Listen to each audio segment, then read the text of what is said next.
Before I get into telling how I made survival kits and that kind of stuff and hunting, I'll tell you a story to kind of pique your interest. One December, early in my hunting career, there was a cold front coming in.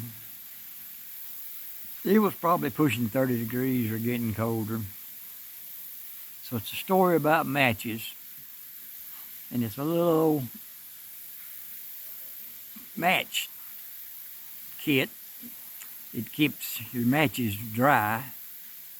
And it's got an O-ring, and it seals the matches in this plastic container.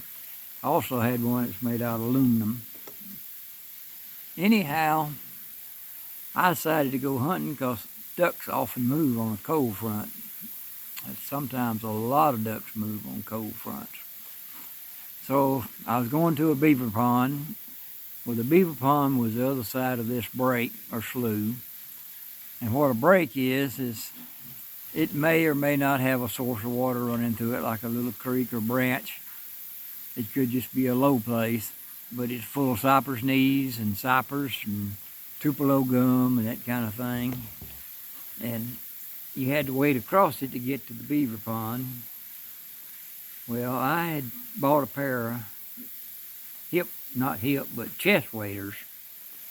And I was wading across the pond, and I fell in a hole, went plumb over my head, and filled those chest waders full of water.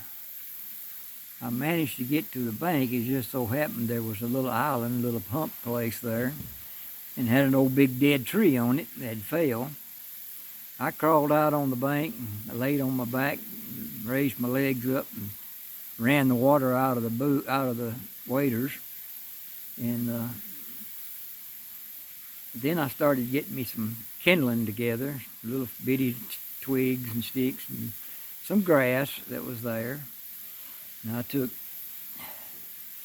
3 or 4 of these matches and stuck it in that kindling, and then I struck the match on the aluminum case I had.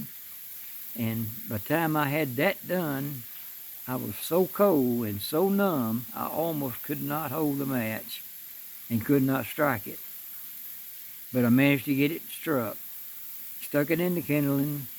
The other 3 matches went off, started a fire, and I started adding wood to it.